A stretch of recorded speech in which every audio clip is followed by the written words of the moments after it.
I set my time on my phone because I like to be punctual, but who that worship was good. So can we give everybody a round of applause again, because Prophetess Erica, Dr. Pastor Sherry, Dr. Pastor Pam, they set this atmosphere on supercharge.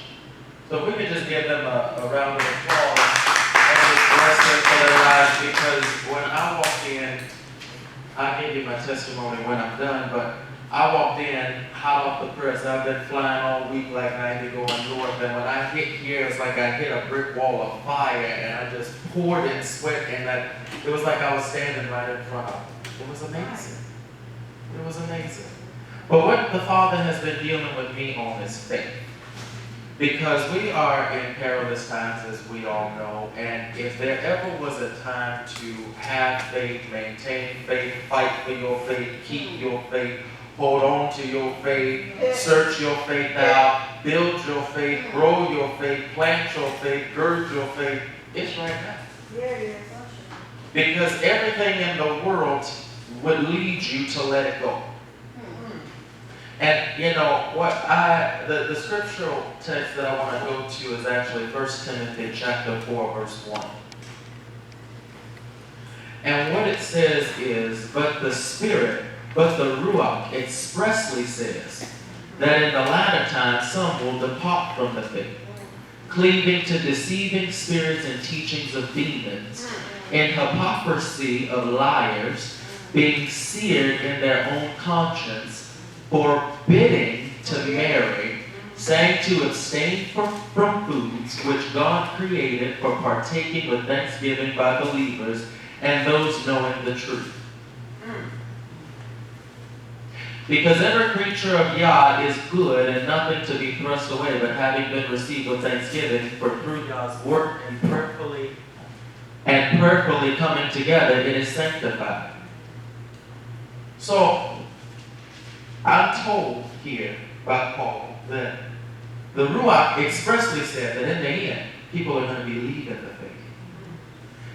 I firmly believe that one of the reasons the Father shut everything down is to get us back onto the right track, back to our faith, back to Him, back to the truth, because the church and religion will lead you to hell. Yes.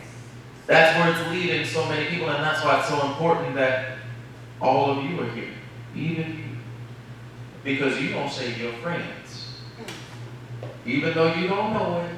Even though you're probably looking at me like, you're okay, man. You're okay. That's why you're laughing. You don't save your friends. Because when we are in this place, we are saturated in His presence. And it takes root on the inside of us, and whether we recognize it or not, unconsciously and spiritually, our faith is being rooted ever the more deeper. Our spirits are being activated ever the more, or just ever the more. It's thrusting us forward. So why are we talking about faith? Have you guys ever heard any acronyms for what faith stands for? Give me some. Okay, I'm going to give you some of mine. Go. Well, not fear, faith, but the opposite of faith. Fear and faith can't coexist. False evidence that appears real. I like that. Yeah.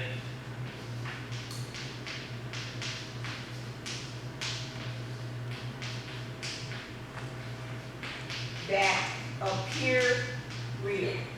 Come on. It's appear with one or two.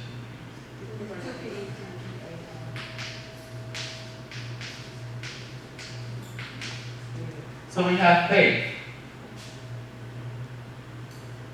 Anybody want to guess at one? No?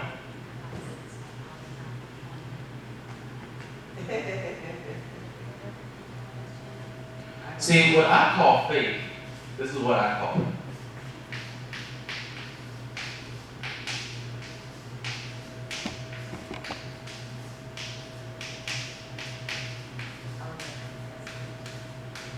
Your faith is your Yeah. heavenly currency. I've heard that.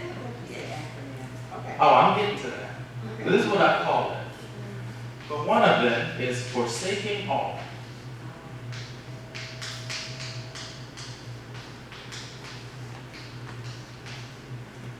I trust him.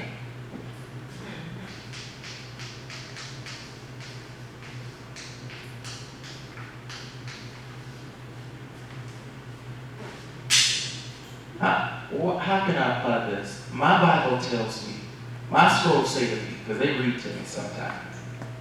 Faith is the substance of things hoped for and the evidence of things not seen. I don't see growth in the world right now. I don't see provision in the world right now. What I see is craziness, confusion. I see lack. I see sickness. I see death. I see conspiracy. I see a whole lot of stuff that would have me, if I was just any other person, saying, Daddy, are you there?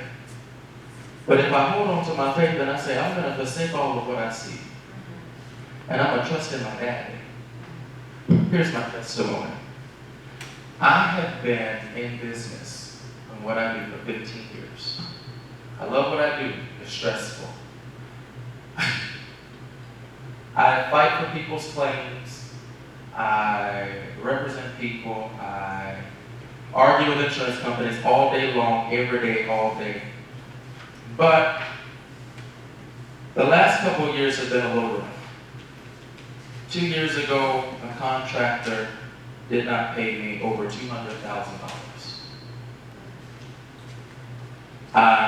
It started a chain reaction that led to literally trying to figure out how I was going to keep my bills paid. And it got worse. My health started to diminish. My mother ended up going through 4 strokes in the course of 3 months. I ended up having not 1 but 2 bouts with cancer. And it was just one thing after another, to the point that I'm like, you know what? It's better off that I ain't even here. I'll be honest. And one day I was sitting there, my daddy just stepped in the room, and you know how you can feel it when he walks in. He walked in the room and he said, get up. I said, what? He said, get up. So I stood up and I'm just sitting there crying my eyes out because I got a report that my cancer had come back. This is after 4 rounds of chemo and more radiation than I knew what to do with. He told me to get up. I was at the end of my rope. And even to this day, my mother does not know that I went through cancer. My grandmother knows. But I knew if I told my mother that that would just about take her out. So I stood up and he said, do you trust me? I said, well, Dad, I'm still here, so yeah. He said, then this is what I need you to do. He told me to drop everything. I was living in Wisconsin. And he told me to come here, to Texas. I never lived in Texas. I told my uncle, who lives in Dallas, that I would never move to Texas. I've been here for 3 years. I moved to Texas. For the first 6 months I was in Texas. I lived in a I was in an RV because I was driving around Texas doing claims. Things still weren't getting better, and I'm like, Daddy, you told me to come here. I don't have my house. I don't have a car. All I have is this RV. He said, do you trust me? I said, yeah. Went through another year of contractors owing me over $50,000 at the end of my rope. And all the while, in the back of my head, there's this A word that's lingering. And then I run into this person here. This A word has been with me for about 4 years, and that's the word apostle. The Father called me when I was in Kentucky 5 years ago, and I've been fighting. I meet Apostle C at, the Supernatural Sisters Conference. Now, she doesn't know what I'm going through. At that time, we were actually living in a hotel. And we had been there for a few months. Met her at the Supernatural Sisters Conference, and I'm like, okay, Dad, this is a female conference. What you got me doing here? I see this woman of God get up. And he said, there's your answer. Answer to what? Because I'm thinking about how much month is at the, how many months are at the end of my money. I'm thinking about this hotel I'm staying in, no car. I'm thinking about my health situation. I'm thinking about everything that's going wrong. What is this the answer to? He said, go talk to her. Now I'm just taking you down my personal faith story. Because, listen. So I go up and I talk to her. I say, hey, Apostle, my name is Nico Stringfellow. Do you have a minute to talk? She's like, sure, what's going on? So I give her this much. And she's like, okay, well, reach out to me on Facebook. Yes, ma'am. She gave me a hug, and she looked back at me, and she was like, ooh, your hands are hot. I'll never forget it. So I reached out on Facebook. I didn't get a response. And I'm like, okay. Daddy, I hear what you said. Still a whole lot of craziness is going on. Daddy, I hear what you said. But I didn't get nothing. He said, do you trust me? I'm like, well, I done made it this far. I might as well. So a lot of stuff happened because that conference was in May. June comes, nothing happens. July comes, nothing happens. August comes, things start changing. Business starts picking up, and I'm like, oh, what's going on here? What's going on? I end up finding a house in Richmond. House is brand new, basically. Only one person's living. The person who owns the house never saw the house. He bought it sight unseen. I'm looking on Facebook, I send him a message, he calls me, I'm actually looking at another house. He says, hey, Nico? Yes, sir. You still looking for a house? Absolutely. Well, can you meet me, or can you send me your application and all this and that, and we'll try to get you approved? I ain't sending you nothing until I see it. We go to the house, he doesn't even know the alarm code. So my first walk through the house is with a blaring alarm. 2 days later, he tells me I'm approved. Now, listen, my credit, you gotta be over 21 to look at it. So, at that time, I knew he was the only one. So when he called me, he said, yep, you've gotten approved, you're good, just bring me the deposit.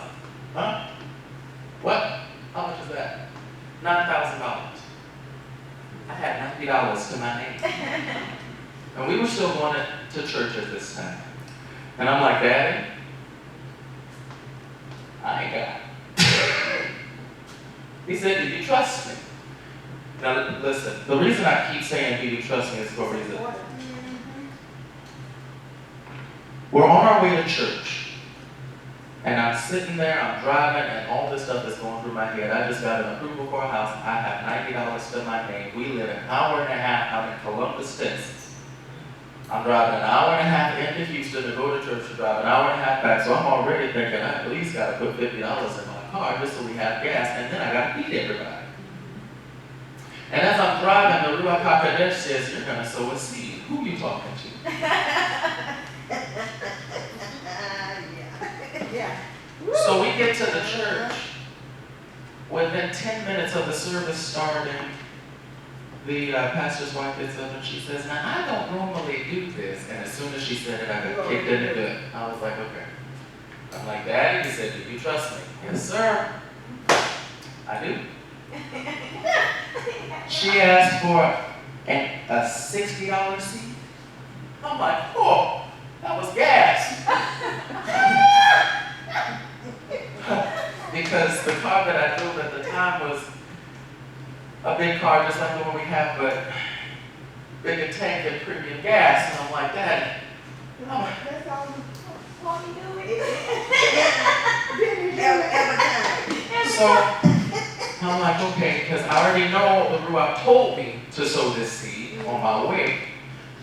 And I'm like, all right, so I stand up, I go give the seed, and I'm holding my card. Ooh, I was holding my card. The little lady who took the card and ran it, she kind of pried it out of my finger. She wasn't nice, but anyway. She ran the card, and I'm like, okay, Daddy. Now what? Because not only do I have me to feed, we got Jasmine, we got the boys, we got sisters and brothers, so I got $30 to get back to Columbus and feed everybody. So what I did was I went to the McDonald's dollar menu and put gas in the car and drove back. So I'm sitting there and I'm pacing. He wants me to meet him at 6 o'clock. We get back, it's about 3 o'clock. I'm pacing outside the hotel, back and forth, back and forth. And I hear him and he's like, you said you trust me, right? I said, yeah. He said, so why are you thinking about what you can do? You know what? You're right. So I go in the hotel room and I sit on the bed and I'm like, all right, well, it's settled. Looking at the clock, looking at my bank account. So I'm like, you done told me, do I trust you like 15 times in the last 2 days? So some money's gonna pop up in my bank account, so I'm checking it every 5 minutes. Because I still believe that the angels can bring manna. I still believe that the crow will feed me if I need to. So I'm like, all right, Daddy. Nope, okay. So 4:30 hits, it's time for me to start driving. I'm like, well, I'm gonna just go. I'm gonna go, see what happens. And if I make it there and it ain't in my account, I'm gonna just tell him to his face, because I owe him that much respect. Yeah. I hit the highway. Now, does everybody know where Columbus is? Yeah. Okay. I make it to Sealy. My phone rings. It's one of my contractors. Hey, Nico. How you doing? I'm good. What's going on? Well, I was just sitting here watching TV, but you just dropped into my head. What's going on with you? What do you need?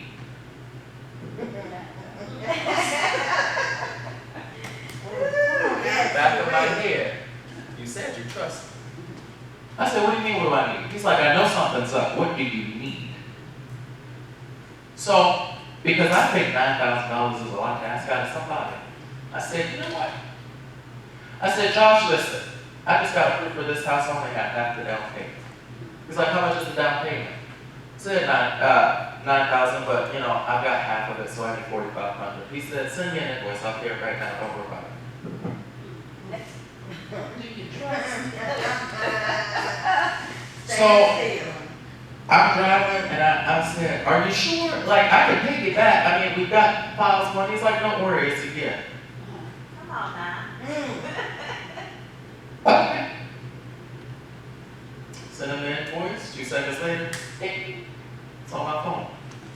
I get off the phone with him and it was like out of nowhere, Daddy was sitting in the passenger seat. I know it. And he said, oh, when did you go and do that for? Oh. I was like, but Daddy, I didn't know.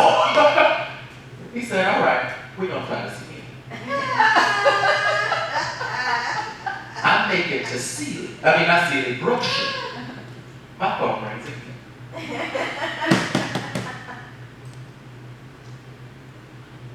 In the back of my mind, I hear him say, don't mess up this time.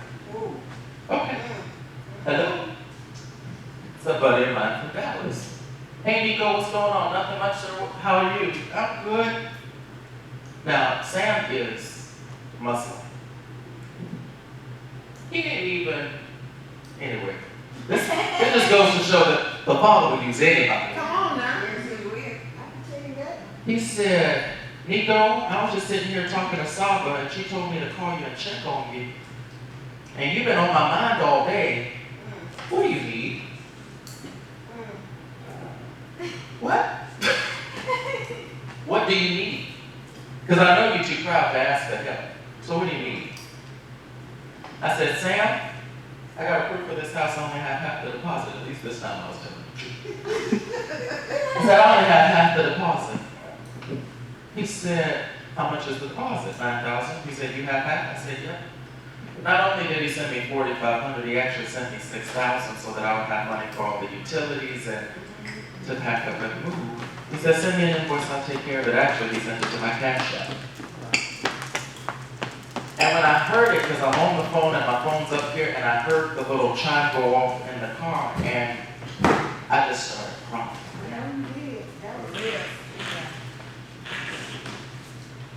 And so I thanked Sam, and I got off the phone, and I just wept, and it was like, oh, there he is. And he told me, he said, don't doubt. Don't doubt. I told you to trust me, and I'm a man of my word. And I just cried and cried. I made it to Walmart, got the money orders, went to the house, got the keys 2 days after applying for the credit that you got to be 21 to look at. It's better now. Now it's 18. But but all because even when I didn't see my way out, I trusted it. So we fast forward. That's August. Moved in September. I see this one again. The one that didn't respond to a message. And I still got this A word in the back of my head, and I'm feeling this tug, and Jasmine goes to the Supernatural Sisters Conference, and she's like, babe, you should come. And I ain't going. She didn't call me last time. And my daddy kicked me in the gut and said, get up and go. Okay. So I go, and I see her. I'm like, hey, Apostle. Hey, I know you. Yeah. Yeah, you do. I said, we talked back in May. She said, well, did you message me? I sure did. And what happened? She asked me what happened. And she was like, but did you? I opened up my phone, I said, here it is.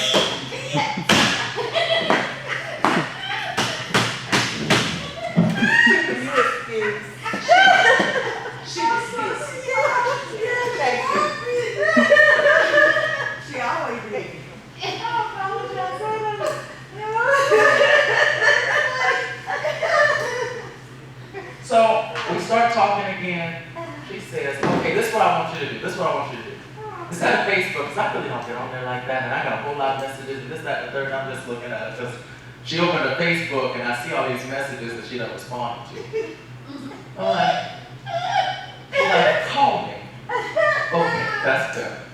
So I called the next day. I was on the phone with Apostle for 2 hours, 2 or 3 hours, crying my eyes out.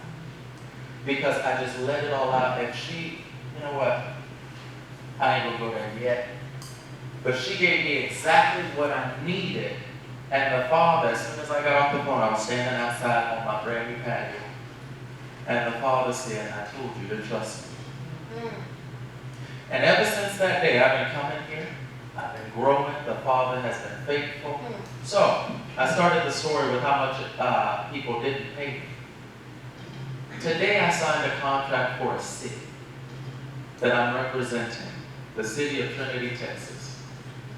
I signed also, or I'm signing next week, a school district.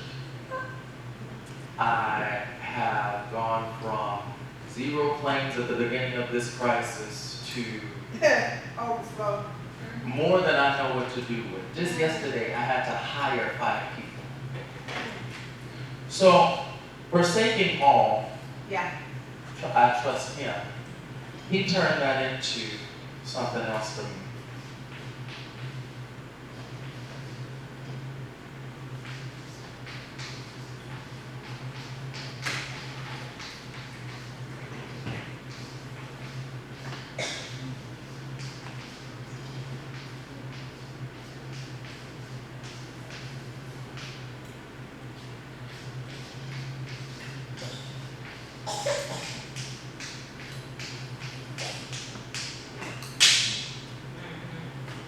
For anything impossible, trust him.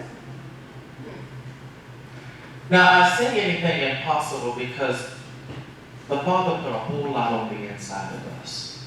Yeah. And that's why faith is important. Because we have to have faith not only in Him, but in Him on the inside of us. There's so much on the inside of each and every one of us.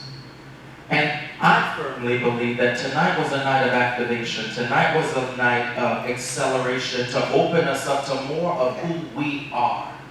To the power that exists on the inside of us.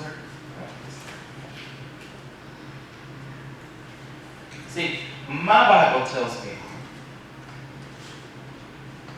that the Father can do exceedingly abundantly above all that we can ask or think according to the power that works on the inside of us. One of the sources of power is how much faith you have. Because that's your heavenly currency. That's how the Father sees interaction with you. That's how you interact with the angels. That's how you interact with heaven. When you have faith for something, you're believing that it don't matter what it looked like in the midst of this crisis. It don't matter if everything is shutting down. It don't matter if the businesses are closed. It don't matter if the government sends 2,000 or don't send 2,000. It don't matter because I'm not a part of this government anyway. My belief, my faith, I am grounded in heavenly places. My daddy owns the biggest bank in the universe. My daddy owns all the cattle on the hill. My daddy dotted the stars in the sky. He knows everything. He has everything. He owns everything. So I don't care what it looks like. Yeah. But I believe there was an activation tonight. And so I'm talking about faith because it's time for you to step out on faith unlike you ever have before. Yeah. When Peter got out of the boat and started walking on the water, he did so in faith. I firmly believe that half of it was he wasn't paying attention to what he was actually doing because his eyes were so far fixed on Yahushua, which is where our eyes need to be fixed in this season. We can't worry about the waves. We can't worry about the billows. We can't worry about the wind. We have to be so unconscious to everything going on around us and set our eyes solely on the Father and say, I don't care where it is I'm walking because I can't see it because I'm focused on you. Because you can do a lot of things that you think are impossible by yourself. And for those things that aren't possible for you, He will take over as long as you trust Him. There is so, you know what? Something happened today. Something else happened today. There's just been so much happening today. I went to my house that is currently under construction. And my contractor who took out my floors and everything says, Nico, I can't do anything else. I was like, why? Because I have to take out all the cabinets. My insurance company has been very difficult to deal with. So I told him, I said, well, give me everything you got. I'll send it over to him. As soon as he left, I walked in my prayer closet and I sat on the floor. Now, mind you, it's concrete. But I still sat there. And I said, Daddy, I can't do this one. You got to do it. I've tried dealing with this man. It has not worked. Daddy, take over. No sooner than I said take over, I got a phone call. It was my adjuster. Hey Nico, are you guys back in the house yet? No. He said, okay, well, what's going on? I told him what was happening. He said, send me your estimate. Their estimate was $24,000. My estimate's $90,000. I sent him the estimate. He said, all right, well, I'm going to send out the field adjuster, which I have a very good relationship with. He said, I'm going to send out the field adjuster, and as long as he checks with everything, we'll get a payment sent next week. Yeah. I don't know how much more I can tell you about how He's showing me. Yes. But my Bible tells me that my people are delivered by the blood of the Lamb and the word of your testimony. Yes. So Yes. I'm going to keep telling you until you get it that even in the smallest of things, as long as you have faith in Him, He will move. Now, I have not called this whole situation that we got going on a pandemic, a plandemic, or anything else. I've called it a transfer. It has been a transfer of wealth, a transfer of authority, a transfer of power, a transfer of his anointing, a transfer of his glory. And at the end of the day, it doesn't matter how big or how small the situation is. Little old Nico has been known by people in the industry for a very long time. Little old Nico called an attorney today to tell him I needed his help on a city. Yeah. This attorney said, I didn't think you did anything that big. I thought you were small potatoes. That's literally what he said to me. I said, well, you're not the attorney that I want to work on these claims with me. But the father took little old Nico through two rounds of cancer, through dealing with going back and forth to the hospital and living out of the hospital when my mother had her strokes. Losing everything multiple times over, sleeping in a car, not having a car to sleep in, sleeping in group homes, to representing governments, representing the government. Nico went from eating pork and beans and hot dogs, and not the ones that are cooked, just the can and some sliced up hot dogs, to going through school and not having to pay for it. And then my loans being forgiven 2 days after I left. Nico, see, the father sat me down one day and said, do you realize everything I've done for you? It reminds me of in Job where the father said, well, where were you? When I? Where were you when I? And so the father, he sat me down and said, look at your life. Because no sooner than I graduated with my last degree in baking and pastry and culinary arts, no sooner than I did that, I started in this industry, but I was living on the street. The best way to make ends meet was to knock on a door, to sell a roof, to climb a roof. And after falling off of 4 roofs, I really don't like climbing anymore.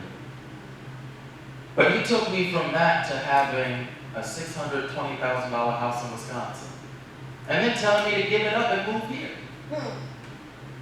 Only to be without for over a year. Live in a trailer or an RV, live in a hotel room for 6 months. And I still don't know how he paid that. But what he showed me over the last couple years is how important faith is right now. Yeah. Now is the time to walk out on your faith unlike you ever have before. Now is the time to trust him when you can't trace him, just like you trust him when you can. I'm a living witness. I'm standing here right now based off of his grace and faith. Not even my faith, my grandmother's faith, my mother's faith. Your faith is powerful. Yeah. Your faith shakes up things. It moves mountains, literally. Yeah. Your faith affects your children and your children's children. Your faith interacts with the atmosphere. Your faith shapes the foundations of the world. As long as your faith is rooted in the right things. That's why I feel, when Apostle called me earlier this week and she said, Apostle, I need you to prepare something for Friday. I was like, oh, okay. I got it. 16-hour days, but okay. I was talking to my daddy yesterday. I said, Daddy, what you want me to talk about? He said, tell him about your life. Because the life you've lived is a life a lot of people are about to experience. Yeah. Yeah. Cancer is horrible. Radiation, I've never experienced sickness like that in my life. Chemo, even worse. I felt hollow. I felt like I wasn't even there. I felt like I didn't want to be there. And then when he brought that to me yesterday, it reminds me of the scripture that talks about how people will be asking for death and it won't come. Because that's what I was asking for. Every day I went to that facility. I'm like, just let me die. And he would tell me, you ain't done yet. And then I'd hear, do you trust me? Yeah. So what am I saying? I know I only read a couple scriptures, I quoted a couple scriptures. But life is filled with swift transition. Just because it don't look good today don't mean it ain't gonna look good tomorrow. I'm a living witness. The fact that I'm breathing is a testimony. I just want to encourage you guys to hold on, even when holding on is hard to do. Because it says in Jude, and I love this scripture, and that's why this is going to be my last one. I want to say,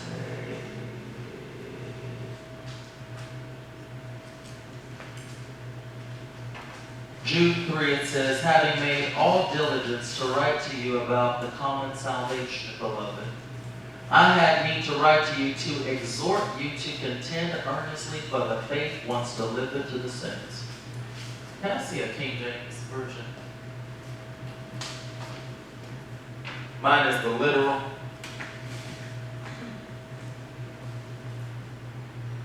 No, this says the same thing. Wait, let me look at that. So I can't remember which version it is, but there's a version that says, I impress upon you the importance of fighting for your faith. Which contend is to fight, and I thought it was King James that said that, but we have to war to keep our faith. Yeah. We have to fight day in, day out. The Father took me through the fight and carried me through it, because there were times when I was like, Daddy, I can't do it anymore. I'm tired. And now I've learned not to say I'm tired. But if I've learned anything in the last 3 years that I've been in good old Texas, it's that one of the things you can't allow the enemy to do, because he'll try,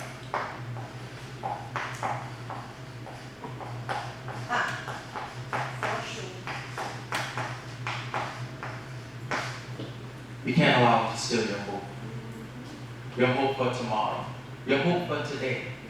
Because my Bible tells me that faith is the substance of things hoped for. And if he can take your hope, he can take your faith. So let your hopes be restored. Dream again. And then dream bigger than that. And then even bigger than that. You have to hold on to hope. I know what it's like to feel hopeless. But I also know what it's like when Daddy reaches his hand down and snatches me out of that mindset. Because there was a period when I think it was the first bout of cancer, my second round of chemo. I was sitting there and I was like, I give up.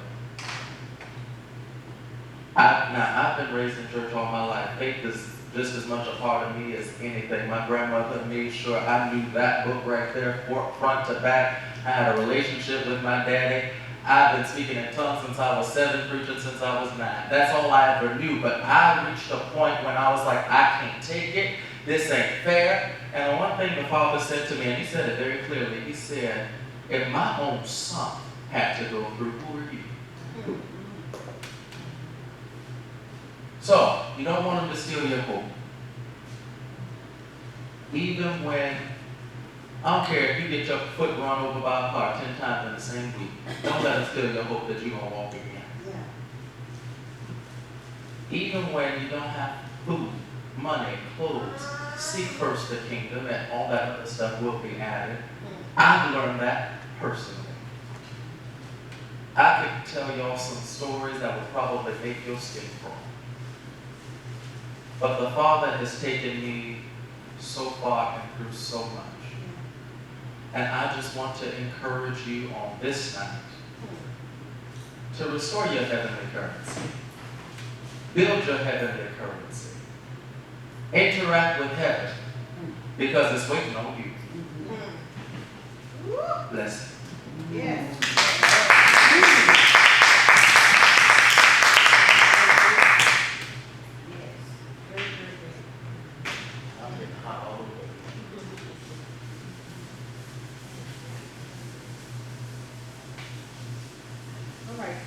just real quick, just to encourage everybody and just to share a particular scripture, I believe it's in, let's give Apostle Nico another hand.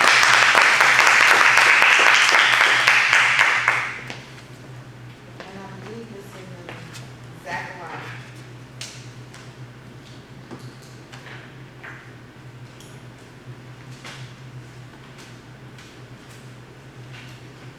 And Zechariah, I don't know if we said to study Zechariah, and I believe we need to. And also to get home, Sarah, S-I-R-A-C-H, chapter 2 is literally what Apostle was talking about. You know, keep your faith, don't fear.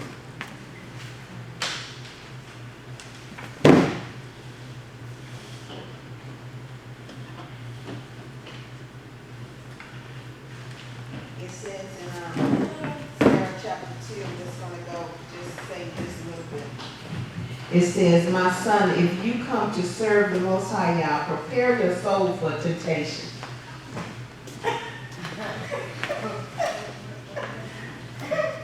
Sarah chapter, yeah, chapter 2.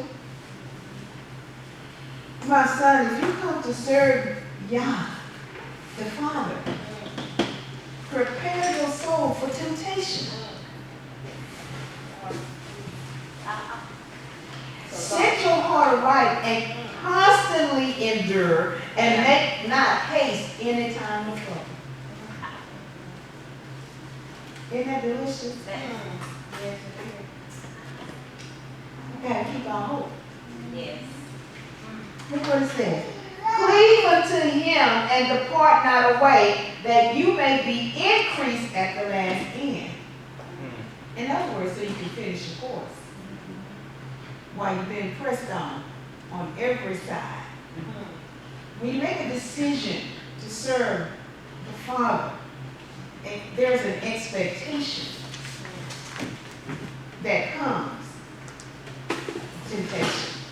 And sometimes it's within yourself. Your mind, will, and your emotion. I'm sorry, I just had this last one. Look what it says. Whosoever is brought upon thee, take cheerfully. Whatever is brought upon you. Whatsoever is brought upon you, he said, take it cheerfully and be patient when you are changed to a low estate. That's what he's talking about. He said, be patient. Isn't that something? Because it's through tribulations that we learn patience. Because, trust, when you start trusting, you literally have to step out of time. You have to step out of time and look at your situation totally different. You can't look at it the same way because it's going to cause you to murmur and complain. Yeah. It's going to cause you to worry. It's going to cause you to really almost doubt where unbelief is going to creep in. I thought I was just going to read a couple of them and be done. Verse 5 says, for gold is tried in the fire, and acceptable men in the furnace of adversity. And that's what I'm learning. Y'all know my testimony. Sleeping in the car and homeless. And like, where are you? But when he tells you anything, you can take it to the bank. Learn that one. It says, believe in the Most High Yah, and he will help you order your way aright and trust in him. Ye that fear Elohim, wait for his mercy and go not aside unless you fall. You know, temptation is like a desire to do something, sometimes something unwise.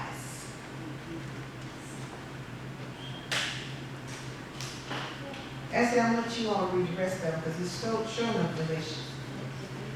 It's delicious. You know, it'll master. So I'm just going to stop right there because it's good. Zechariah, chapter 8.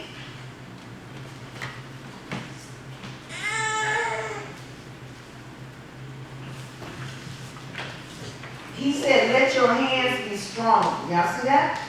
Verse 9. You who have been hearing in these days these words by the mouth of your prophets who spoke in the day the foundation was laid for the house of Elohim of hosts, that the temple might be built. For before these days there were no wages for men, nor any hire for beasts. There was no peace from the enemy for whoever went out or came in. For I said men everywhere against his neighbor. We've come out of that time. But now I will not treat the remnant of this people, talking about Jacob, talking about Israel, as in the former days. This is like after the 400 years. For the seed shall be what? Prosperous. And that's verse 12. And the vine is going to give its fruit. I don't care what it looks like. There is a wealth transfer that cannot be stopped. You can take that one to Trump. Let my people go and go ahead on and pay. Because one of the discussions I had, and one of the things that I'm looking at, is that it was through so many signs and wonders with Pharaoh. And so since they're looking on Facebook, and since they are monitoring all of these Facebook, and they call them radicalists,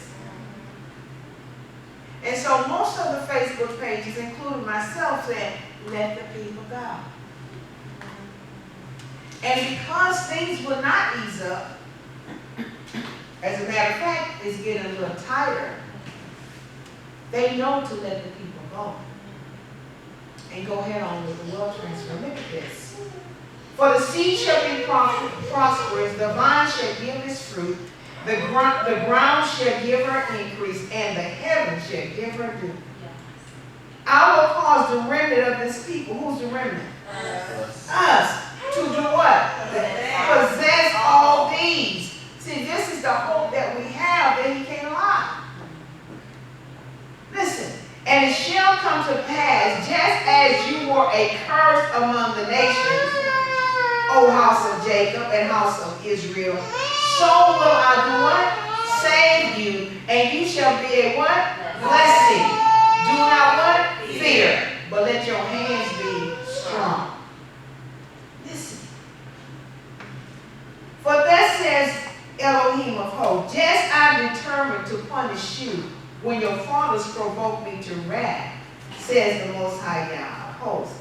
And I would not relent. So again in these days, listen to these days, I would determine to do good to Jerusalem and to the house of Judah.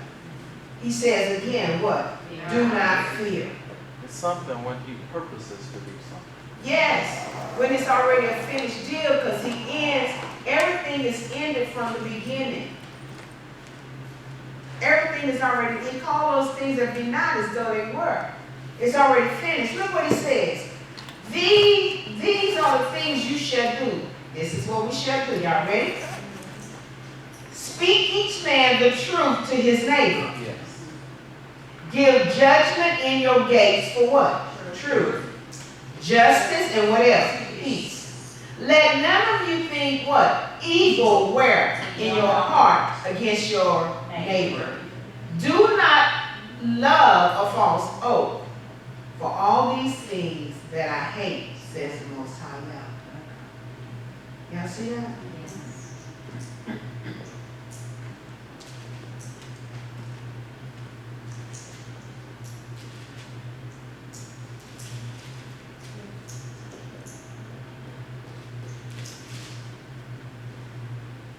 I want you to turn to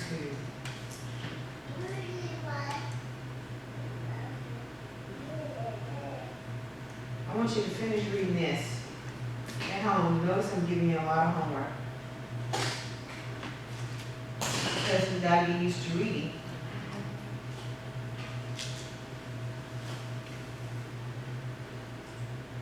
Okay, 14 verse 10. So, there's going to be a shift in what we see.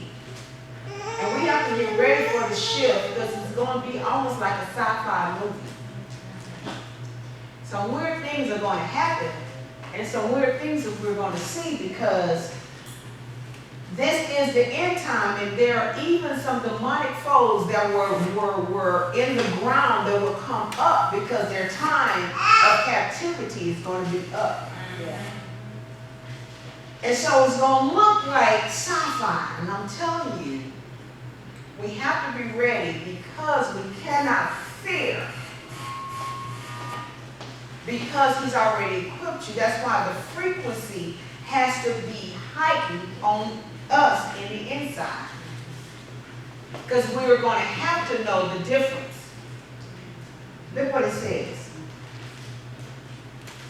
Verse 10, all the land shall be turned into a plain from Jeba to Rimmon, south of Jerusalem, shall be raised up, inhabited in her place from Benjamin's gate to the place of the first gate and the corner gate, and from the tower of Hananel to the king's wine presses.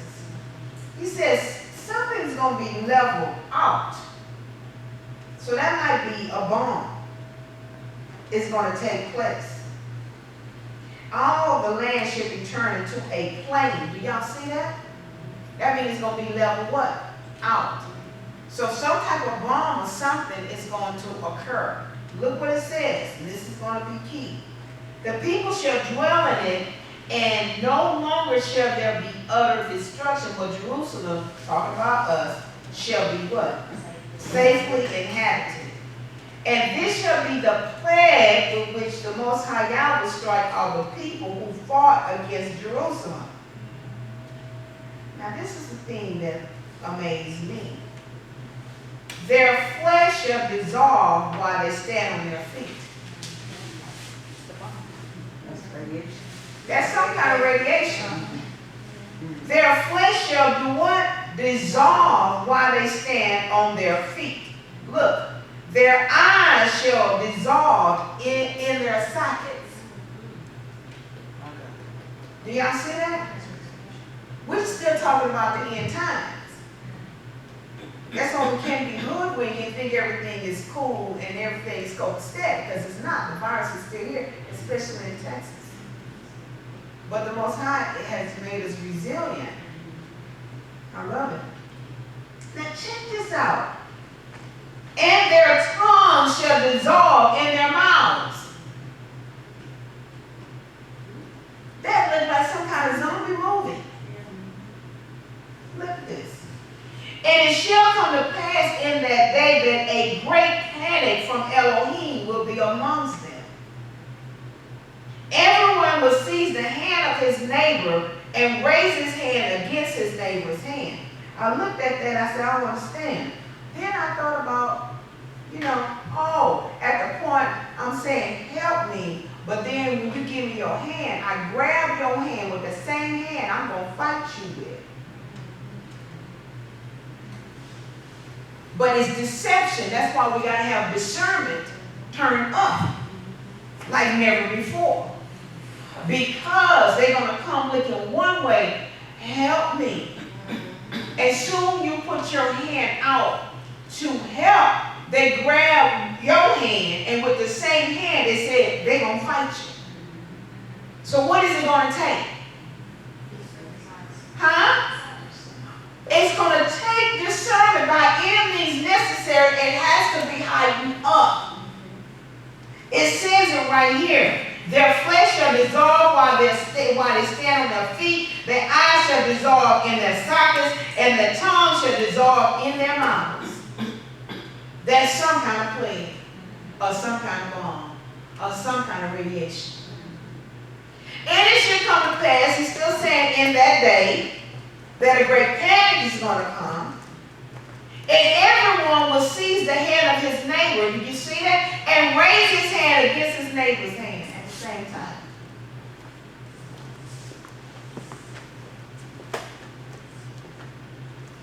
Help me at the same time. Help. And then, because we have to discern rightly, they're going to take you out. They're going to be begging for food. They're going to be begging for, water and stuff like that. And some, we won't be able to help everybody.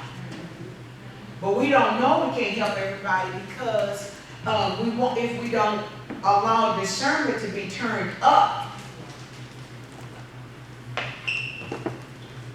We got to do this. What? It has to be turned what? It has to be turned up by any means necessary because we don't know what we're going to be dealing with as this thing continues to progress. It's not over. Now then here we go. Judah also will fight at Jerusalem, and the wealth of all the surrounding nations shall be gathered together, the gold, the silver, and the apparel in great abundance. Such also shall be the plague on the horse and the mule, on the camel and the donkey, and on all the cattle that will be in those camps. So shall this plague be. Y'all see that? So I want us to be aware of the word. Because he ain't lied so far. I don't need to be so rough with it. But it's going to be very, very important for us to study this. Read chapter 14 again. Read it. Exactly right. I know I told somebody, I said, look, it's going to be like a sci-fi novel. Oh, you funny. No, I'm telling you. And when I showed them the scripture, they like, oh man, wait. Oh man, wait a minute. Here you go. I seen a movie like that. I said, a lot of movies came from this. They let you know stuff. We just don't pay attention. You standing up and a person, all of a sudden, I'm thinking it's some type of bomb that's going to go off and some type of radiation that's going to cause the plague. Why are they standing up? What does it say? Their flesh is going to melt in front of your face. Why they're in your face. The eyes are going to do what? Dissolve in your face. The eyes are going to, the sockets, and all of a sudden you're not going to see eyes, you're going to see sockets. Yes. And their tongue shall dissolve in their mouths. So we got to turn up discernment because it's going to be important because they're going to say, help me. And because of our hearts, we're going to want to help our neighbor, but we won't be able to. We're going to have to discern it for real, for real. We're going to, and I didn't mean no harm, but we have to get done. Yeah. That's right. We have to. No, I'm telling you, Roy Nathan said that it will come a time we will have to. And he has started, taking the family members to get, what you call it? License. I keep getting this vision of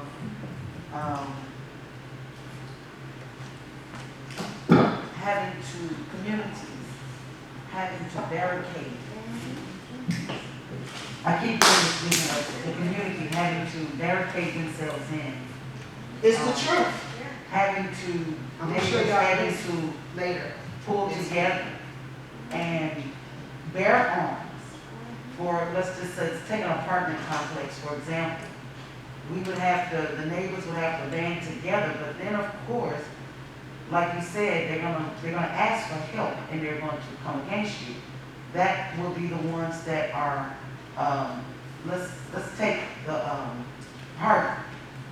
And it's gonna be some things that's gonna be released that's gonna also deal with your mental capacity is already happening.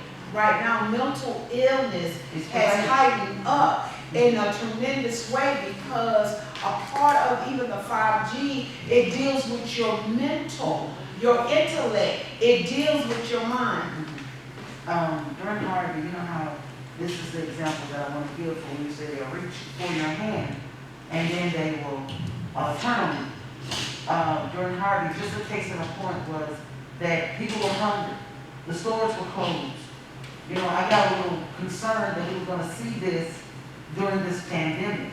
When everybody ran out and bought up all the toilet paper and ran out and bought up all the food and bought up different things. Walmart shelves were empty. And I got a little concerned that we're going to see people turning on each other. They're going to be trying to come in your door. We had this discussion quite a bit at our house, that if they come, what are you going to do? You know, and you're right, you're going to have to bear arms. I don't know if y'all saw the movie, The Book of Eli. People turned and began to eat flesh. They turned to cannibals and began to devour each other. And that's what I thought of when you were saying that, because the desolation is going to be so bad. Oh, it's going to be Guess what, so y'all? bad. That's why we gotta know the word, because We need to get out the cities. I mean, the well, cities are going to be one of the bad. things that we were talking the other day, I said, well, you know, maybe I could do something with, you know, my home. And they said, no. I said, but all of this land and stuff, you see, no. He said, we're gonna have to go into, the prisons are gonna be emptied out. And you have to occupy prisons because they have bars and everything on it being more like a fort. And so anyway, That's a good idea. yeah. You know, they it's- say Walmart already is doing and a it. bunch of Walmarts. But anyway, study. Love everybody. Discernment. Next level. Don't play with it. It's not playtime. We're gonna enjoy some things. Go ahead and get the things that you desire and you want. Go ahead on and start calling them forth. But I'm gonna tell you something. It's gonna be very, very, very, very, very, very, very, very key to keep your eyes wide open. You gotta be awake. This is Now not the go time with this to- rhetoric. Huh? This is not the time to buy cars and clothes and all of that. This is Oh, the no. time to start investing in drums for water and It's time to get your beans. you get your beans and your staples, and this is that time. If you go ahead. Yeah.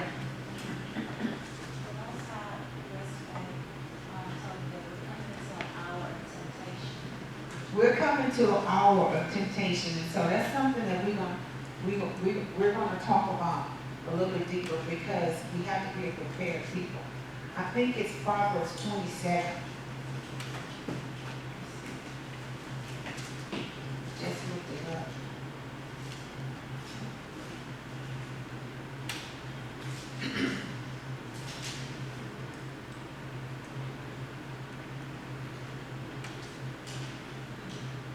Verse 12.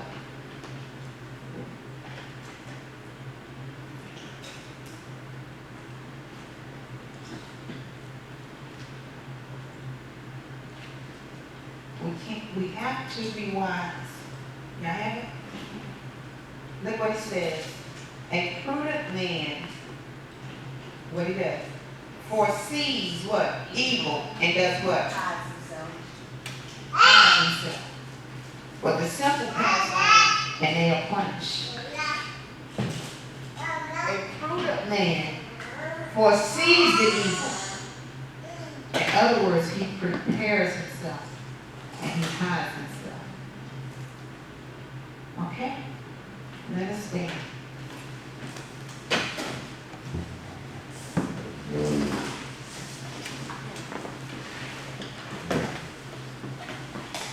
Many must be filled with the Ruach congregation. You gotta be filled with the Spirit. I'm talking about you all are able to minister, and I'm gonna copy some books and start giving them to people. They have to be filled with the Ruach, because There's another scripture that said everybody, even in the room, is not gonna make it. It's like only a third. That's a whole lot of people not making it. So we need to be filled with the Spirit, and we need to pray in tongues more. It's gonna build us up. All right?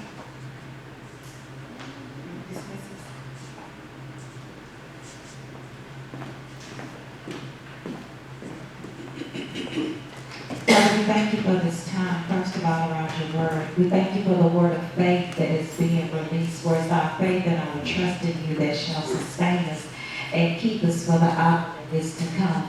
We thank you, Most High, even for us being made wise and being made prudent according unto your word, that we foresee the evil and therefore we allow ourselves to be prepared in this time. Yes. Now, Father, we ask you to activate this word on the inside of us, that we will become active participants of what you are requiring for us to do. And I thank you, Most High, that even as you have delivered the word unto us on tonight, so shall we meditate upon it, so as to do it, to follow it, adhere to it, and obey it. Now, Father, we thank you that even as we leave this place, we are never leaving your presence. And so I ask you to release angelic hosts to go with us and to prepare the way ahead of us, that we might travel safely into our homes and find all things well. And as we rest, Most High, we are resting under the shadow and under the pinions of your wings on tonight. We take our refuge in you. And so we thank you that as we abide under the shelter of the Almighty, that it is there that no evil shall be permitted to befall us, nor even come nigh our dwelling. But we declare that as we rest on tonight, Most High, that you will visit us in visions and in dreams.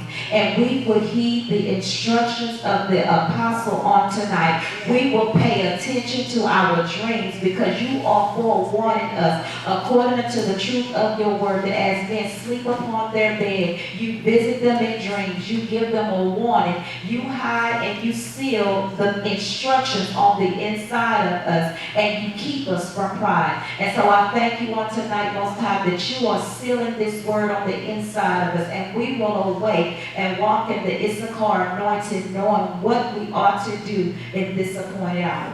We do not fear. We just grow all the more in our faith and our trust in you. And I thank you for in all things we are trusting you. And it's in the name of Yeshua HaMashiach that I pray, and I seal this prayer and your people by your blood. It's in Yeshua's name, and so be it. And it is so. Shabbat Shalom.